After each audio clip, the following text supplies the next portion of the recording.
Bonsoir mes jeunes octets. J'espère que vos esprits sont prêts car ce soir, nous allons nous aventurer sur un territoire de magie peu connu, une magie qui défie les règles de notre monde. On dit souvent que la puissance brute est lente et que la facilité est faible, mais qu'en serait-il si ces deux mondes se rencontraient? Et si un langage pouvait être à la fois un sage poète et un guerrier d'élite? Laissez-moi vous parler de Julia, la sage des nombres. Pour comprendre Julia, il faut revenir à l'époque où la magie était séparée en deux grands clans.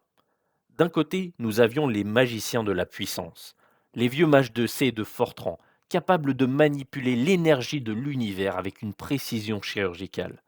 Leur magie était pure, rapide, mais terriblement complexe à maîtriser. Chaque sortilège nécessitait des années d'apprentissage et la moindre erreur pouvait causer des cataclysmes. Leur magie était comme une épée, tranchante, puissante, mais exigeante à manier. De l'autre côté, nous avions les mages de la facilité, les compteurs de Python et les statisticiens de R. Leur magie était accessible à tous. On pouvait écrire des sortilèges complexes en quelques phrases sans s'encombrer des détails techniques. C'était une magie de l'élégance, de la rapidité d'écriture. Mais cette facilité avait un coût. Leurs sortilèges, bien que faciles à lancer, étaient souvent lents car ils devaient être traduits à la volée. C'était une magie artisanale, belle mais pas faite pour la Grande Guerre. Et puis, en l'an 2012 de notre ère moderne, quatre sages, inspirés par les deux écoles, ont eu une idée folle. Et s'ils créaient une magie qui aurait la facilité des conteurs et la puissance des guerriers? Une magie qui pourrait être écrite rapidement, mais qui s'exécuterait à la vitesse d'une étoile filante. C'est de cette idée, de ce pari fou, qu'est née Julia. Julia est une magie d'une nature unique. Elle est dynamique, comme la magie de Python, donc on peut improviser des sorts à la volée sans avoir à les préparer longuement à l'avance. Sa syntaxe est simple et élégante, et un mage peut facilement comprendre un sort écrit par un autre. C'est une magie qui invite à la collaboration, qui n'intimide pas. Mais la véritable astuce de Julia, c'est sa compilation just in time. Imaginez un mage Julia. Il ne prépare pas son sort en entier avant de le lancer. Non, il prépare chaque fragment de sortilège juste avant qu'il ne soit nécessaire. Et il le fait avec une telle rapidité que le sortilège semble être instantané. Cette magie de la dernière seconde, basée sur le LLVM, une sorte de grimoire universel de compilation, permet à Julia d'atteindre des performances proches de celles de C et de Fortran tout en conservant sa flexibilité. C'est un peu comme un guerrier qui se forge une nouvelle armure pour chaque bataille en un clin d'œil et toujours avec les meilleurs matériaux. C'est pourquoi Julia a rapidement conquis les écoles de magie les plus exigeantes. Les mages qui manipulent les nombres, les archivistes qui étudient les données, les sages qui prédisent l'avenir et les ingénieurs qui construisent des sortilèges physiques, tous ont trouvé en Julia une alliée inestimable. C'est le langage des simulations numériques, des calculs complexes, de la modélisation. C'est le langage qui permet aux mages de l'intelligence artificielle d'entraîner leurs golems de métal avec une efficacité redoutable. Et pour vous prouver la puissance de cette magie, laissez-moi vous raconter une légende qui a fait le tour de Codvalia. C'est l'histoire de la guilde des calculateurs célestes, un groupe de mages qui s'était donné une quête impossible. Cataloguer chaque étoile et chaque galaxie dans le ciel. Des milliards et des milliards d'astres.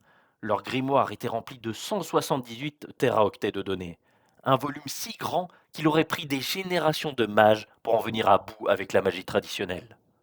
Ils ont d'abord essayé avec la magie la plus commune, celle de Python, mais le sortilège était trop lent, les données étaient trop massives, l'artefact surchauffait, et le sort prenait des semaines pour ne traiter qu'une petite fraction du ciel. C'est alors qu'ils ont fait appel à un mage de Julia qui leur a promis une solution. Il a créé un sortilège, un sort qui s'appelle Céleste.jl, et qui allait utiliser le plus grand temple jamais construit, le supercalculateur Cori.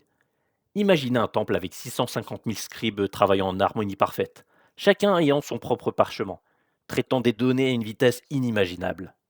Le jour du rituel, les calculateurs célestes ont lancé le sortilège et les 650 000 scribes du temple se sont mis à l'œuvre.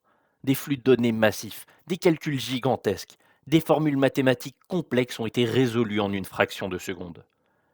Et, mes amis, en seulement 14 minutes, le sortilège de Julia a catalogué 188 millions d'étoiles et de galaxies.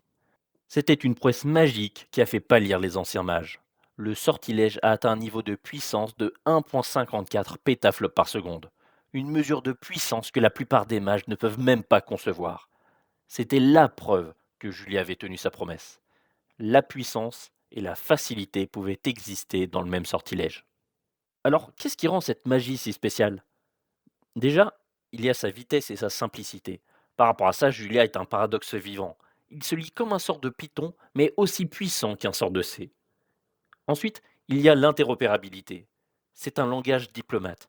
Les mages de Julia peuvent parler avec des sortilèges C, Fortran, Python ou R sans la moindre difficulté. Et puis il y a le calcul parallèle. Les mages de Julia sont capables de faire travailler des centaines, voire des milliers d'artefacts en même temps avec un seul sortilège. Aujourd'hui, Julia attire de plus en plus les mages de la science, de l'ingénierie et de la finance qui cherchent à allier la clarté de leurs pensées avec la puissance des calculs. C'est un langage qui ne cesse de grandir et de se perfectionner. Rien que de penser à l'immensité de l'espace et aux possibilités que Julia nous offre pour tout référencer, ça me laisse des frissons. En tout cas, Julia nous montre que même les paradoxes peuvent être résolus avec la magie. Et si vous avez des questions sur la magie de Julia, ou si vous voulez que je vous raconte d'autres légendes sur les mathématiciens et les scientifiques de Code Valia, n'hésitez pas à le dire dans les commentaires. En attendant, n'oubliez pas, la magie ne se mesure pas à sa complexité, mais à sa capacité à résoudre les problèmes les plus fous.